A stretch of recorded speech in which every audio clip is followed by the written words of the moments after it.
Hi everyone, welcome back to another episode of the Impact Series hosted by 40. I'll be your host today. My name's Michael. I am one of the co-founders and lead recruiters here at 40, and absolutely delighted to be joined today by Philipp von Lamezan, who is co-founder and CEO at SQUAKE. And SQUAKE are on a mission to make the travel industry much more sustainable and far more greener. So Philipp, welcome. Thank you so much. Thank you for having me. I gave a little bit of an intro there, Philipp, but it'd be great if you can kind of elaborate on that intro. Tell everybody that's watching a bit about yourself, obviously, perhaps about a bit about the journey as to how you came to the idea of SQUAKE, and of course, the great work that SQUAKE are doing in the market. Perfect. So, hi, I'm Philipp. I'm co-founder and CEO of SQUAKE, and we are on a huge mission to decarbonize the travel and transport industry. So not only the travel part, but also everything what is moving, which is not people.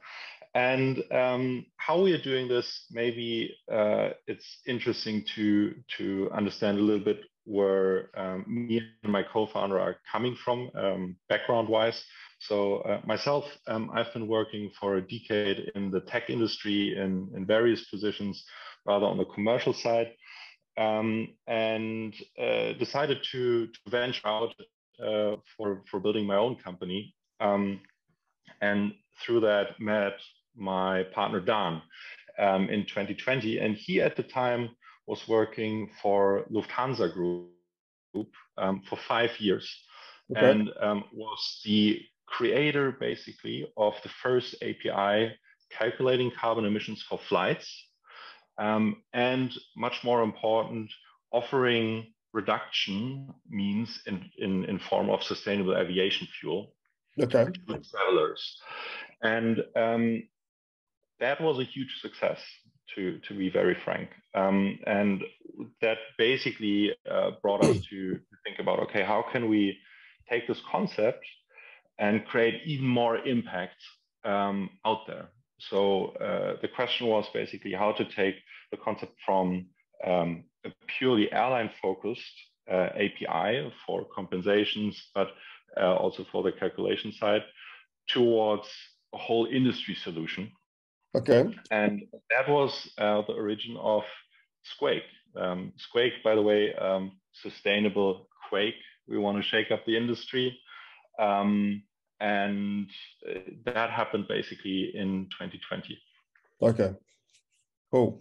So now been like around 2.5, 3 years now in terms of the company's development. So I assume things have obviously grown and developed over that time. So how does it work? So tell us a little bit how it works then. So you've got an API that your customers are using. Can you tell us about the kind of user case for that? So who are some of the customers that you're using your software? How does it work? If we talk a little bit about the compensations as well. So, and when you talk about compensation, we're not just talking about offsetting, we're talking about sustainable aviation fuels, sustainable fuels, direct air capture as well, I believe. So you could kind of go into a bit more detail about that. Right. So it's a huge topic. Where to start? The API is basically our mean of communication, and who we are serving are the biggest players out there in the industry, both in the travel, but also in the transport industry. So this could be carriers, for instance, such as Lufthansa, and I will elaborate on the Lufthansa case because it's a very intuitive one.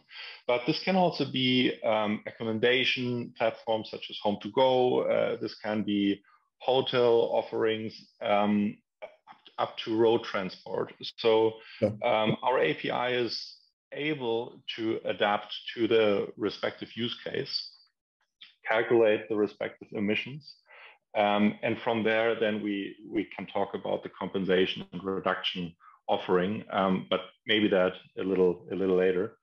To give you a very concrete example, for instance, with Lufthansa, when you book a flight from A to B, then our API is basically hooked into Lufthansa system, communicates with it, and receives specific relevant information about the searched flight by a potential traveler.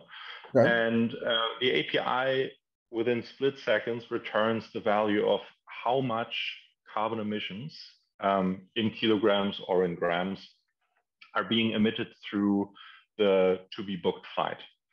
And from there, it goes then into the booking funnel. The passenger is being informed about the carbon emissions. So from Europe to the East Coast of the US, this would be, let's keep it simple, 1,000 kilograms. And from there on, there is the option for the traveler to do something about those 1,000 kilograms. And we're going to talk about the 3 steps, which are very important here for the industry to understand, informing the users, informing travelers, informing shippers, acting upon this information. So is there an alternative which is more sustainable, which emits less? Do I really have to travel? And so on and so forth. And then eventually it's about the compensation or reduction. And that is basically also what goes through the API. So I, as a traveler, book my flight. I get informed about the emissions which the flight is producing, basically. And then at the checkout, I have the option to do something about it in form of compensations. And that can go really from removals such as planting trees up to really tech-based future stuff, which is sustainable aviation fuel, which I'm very excited about, by the way, because this is one technical mean or one new segment which allows a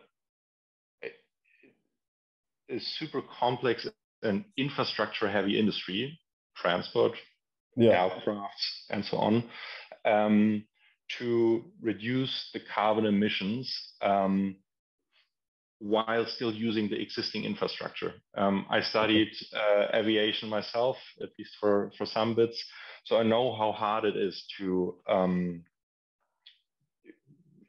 change to emission-free planes. You know, this is not happening from one day to another, but this is several decades until this is realized.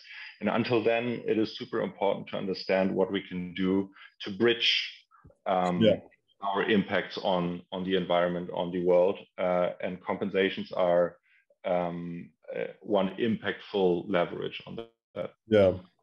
Yeah, I think it's an important point, because I mean, look, planting trees and offsetting will only get us so far. You know, we're not going to be able to offset our way out of the climate crisis.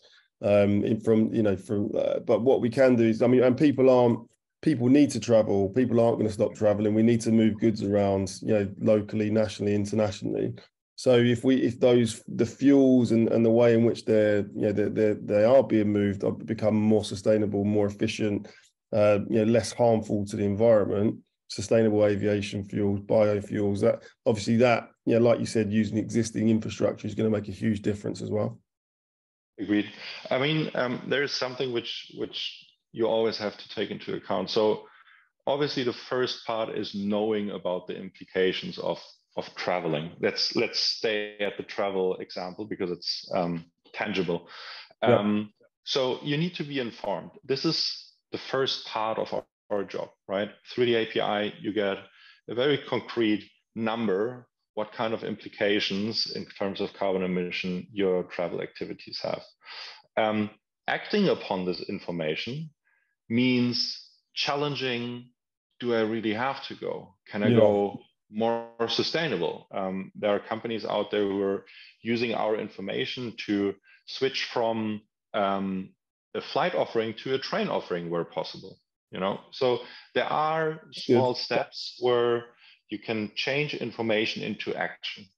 That being said, eventually the reduction part is necessary, at least for the next 20, 30 years, because we always will come to a realization that there will be remainders of emission. It will not be at zero, at least until you stay home and don't do anything anymore. Yeah. And that then brings me to the point of planting trees, nature conservation, and so on, versus tech-based sustainable aviation fuels, direct carbon air capturing, and so on and so forth, because there's obviously a price tag attached to it. And while planting trees is more affordable, obviously it takes 10 to 20 years to realize the impact. Yeah. You need the impact of carbon removal right now. Now is the time. That being said, sustainable aviation fuel has direct impact, but it is way more expensive, and not everyone can afford to compensate a flight from A to B, because at the moment it would be, let's say, 500 euros for the ticket itself, and then it would be another 500 to 1,000 euros to offset that flight, or to reduce the flight, excuse me, through sustainable aviation fuel or direct carbon air capturing. Right. Well, and that, obviously that's very, very expensive, isn't it? It is for now. I mean, the industry is picking up, and we already now see very good trends towards reduction of these pricings. So this will become over time a commodity, but it will take time. And until then, what we can do is we basically blend portfolios where we say, we know that there is a specific price point which you can afford. And we try to put as much direct impact into the portfolio as possible, for instance, sustainable aviation fuel. And we fill the remainders up with for instance, reforestation. Well, let me, as a traveler, so let's say I was booking a flight via Lufthansa. Does it also, are you able to offer that person the option to say, well, in terms of what someone can or can't afford? So let's say, obviously there are some people that have, haven't got as much money as others, obviously, in the world, but some people certainly do. So they might think, well, actually, look, I do need to take that flight. Perhaps it's a business flight. Perhaps it's for, to get to wherever they might need to be for their daughter's wedding or whatever it might be. Actually, I'm fairly, wealthy. I can actually afford to do all of that via direct air capture. Whereas someone else might think, actually, I'd like to do some of that via direct air capture, but I'd, like you said, this blended approach. So is it kind of, can you kind of make that option as to say, well, which variation of that you'd like to use? So, so the short answer is yes. And this is already in place, right? So I think Lufthansa Group is doing an amazing job in offering several options to their travelers. It is exactly in the context you were just describing. Some can afford more, some can afford less. And this needs to be addressed in one way or another. And the beauty of our solution is that this is possible through tech, right? So we have different reduction compensation offerings out there in the market, and we can provide them through the tech solution, catered to the demand and also the abilities of each individual. So one person can go 100% SAF, and another person can go for a 80-20 mix, and the next one is opting for pure reforestation, because at least doing something. So that being said, our clients, and they are these carriers and online platforms, they obviously are in charge and own the funnel. So therefore, it's up to their discretion and their decision to offer multiple options, or keep it simple, which might also be a good case, and just offer one curated portfolio upfront. Cool. So the options there, if they want to, your customers want to use it in that way, they can. But obviously that's down to their absolute discretion, whether that, because there is a lot of power in keeping things simple as well. Agreed.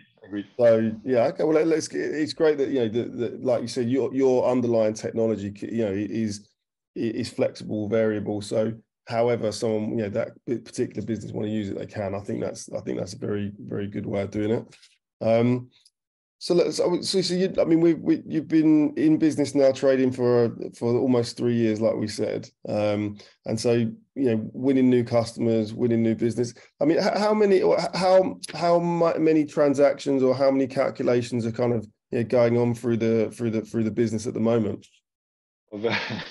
Very good question. So we're talking up to 2-digit millions per day.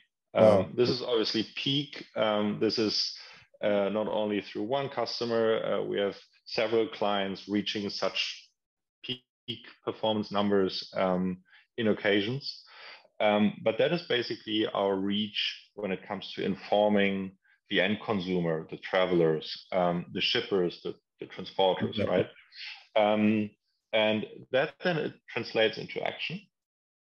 And from there, it translates into compensation and reduction offering and purchases. Yeah, I mean they're big numbers, aren't they? And I know you said that your focus is more on the enterprise, the large corporates, right? Exactly.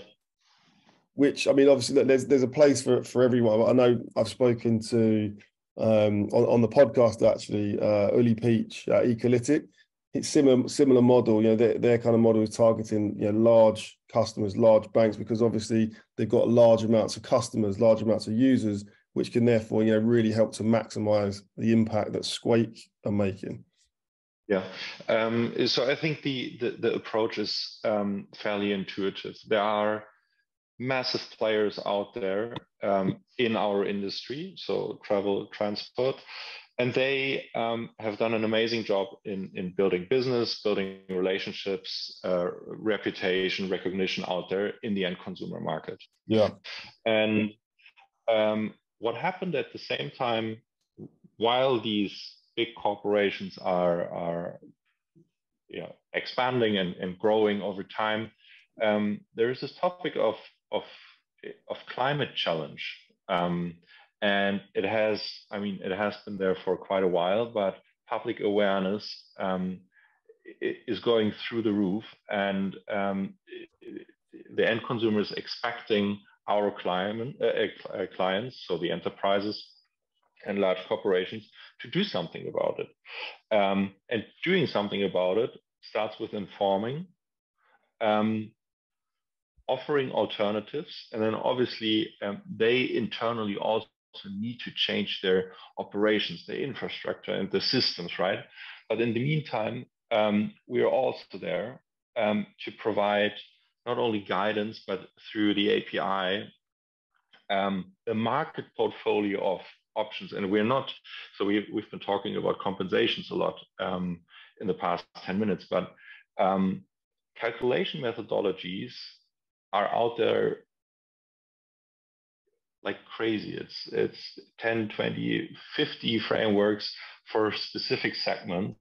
Wow. And our clients need some adaptability and some flexibility in terms of what they would use for a starting point maybe, but what they want to shift towards to as we are ongoing in our partnerships. So reducing the complexity, which is obviously on the market, and fueling this everything into one API, and providing all that service from one single source, basically. That is our job.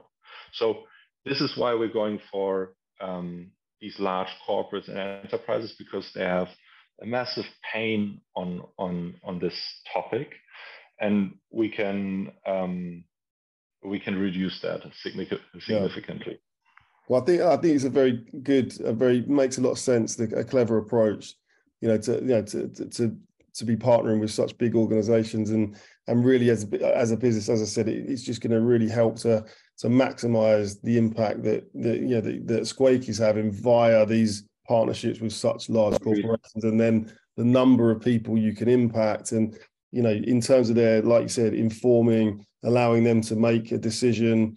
I think it's a very, very clever way of approaching this particular problem.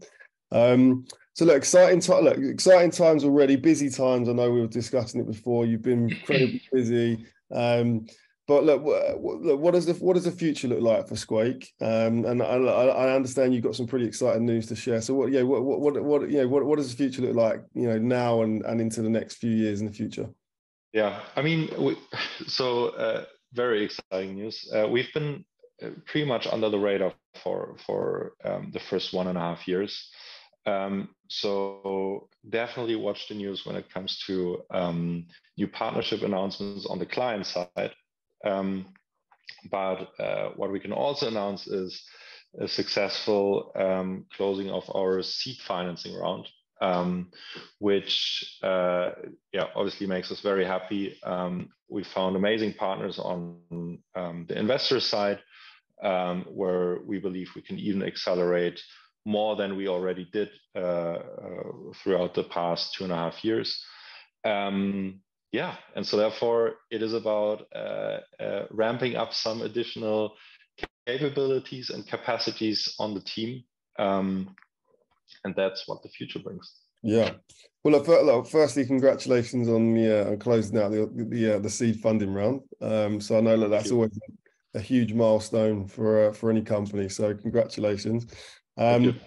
And like you said, in terms of the future, in terms of growing the team, growing the operation. I mean, what does that look like? What sort of areas of the business are you going to be looking to kind of bring people into? Right. So we're a tech company, and so therefore a lot of focus will be on scaling the tech team further, building even more capacities. But obviously, the commercial side, the business side, will also need to scale. So we have a bunch of super interesting positions which are just out there now, and it goes really across all the different disciplines, from the partnerships with our clients, to the partnerships with our supply partners, so the climate projects, the SAF providers, and so on and so forth, up to the more internal positions on the financing side, and so on and so forth. So pretty much across the board, then, really. It is. Well, obviously, I think there's probably a follow-up conversation for us to have about the tech side of things. Obviously, 40 being the climate tech recruitment specialist for software engineers and product specialists. I think we'll have a chat about that. But look, what I was going to the last thing I wanted to ask you about, because I know you've got an amazing team.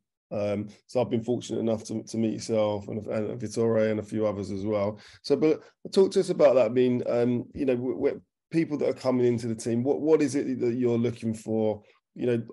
Obviously key skills in key areas, obviously, because they need to be fit for purpose. But aside from that, in terms of the culture, in terms of the kind of mindset, what are you looking to kind of add and continue to bring into the team? Right. I mean, first of all, everyone we hire is an expert at a specific domain, and you just mentioned that. So I think that's a must. That being said, we are always looking for traits of a generalist to some extent, because obviously the topic we are tackling is super complex, and there is a lot of interdependencies. So if you have only experts in specific domains, and they can't relate to each other, it won't work, and it will not create the synergies which we have experienced over the past 2.5 years. That being said, I think the most important part for us is to have fun building something really, really impactful. And so therefore we're looking for people who are eager to build this in order to create as much impact as possible. And this really goes from the most junior intern to the most senior position, if we don't feel that there's this urge to create something lasting and to create something meaningful, it's probably not a good fit. Yeah. No, I mean, look, it's obviously vitally important to kind of make sure that when you're bringing people into a team, still at the relatively early stage of your company as well, that those people are aligned, that they're kind of their values are matching, and obviously that they're kind of their motivations, they share the same motivations of you. So that's that obviously a very, very common thread. Making and that's one of the things that we focus on. First and foremost, whenever we take on any kind of engagement, is trying to make sure that we line up people that are going to they're going to get that match and alignment around the values, because that's really where the magic happens. I think, Philip, is if you bring people into the team, they feel valued, they share the same values, they're going to be more engaged in the work they do, and then look, if they're more engaged, hopefully they're going to be more productive. They're going to be, they're probably going to be, more loyal. They'll stay with you for longer. They'll be more engaged. They'll be more happy with the work that they'll be doing. So it's a win-win for the startup, win-win for the business, and obviously win for the person coming in, because they're just going to feel much more energized and the ability to come into the climate tech space. Perhaps they're working in another industry, but move into the climate tech space, use their technical skills for their powers for good. The planet's a winner as well. So it's it's kind of that magic quadrant where everybody's kind of benefiting from that. Couldn't agree more. Yeah. Good stuff. Well, look, Philip, that brings us to the end of the episode, really. So we've covered the topics that we set out to do. I just wanted to thank you, personally for kind of coming on the show today, because it's been a delight to have you on, and hopefully you've enjoyed it as well. Thank you so much. I did. Watch the news. Yeah, well, look, this will be obviously being publicised at the same time, so I'm sure we will include some links to the news within this video, so everybody that's watching it, make sure that you click and have a follow and keep your eye on Philip and the great work they're doing at SQUAKE. Thank you so much. Thanks, Philip. I'll chat to you soon.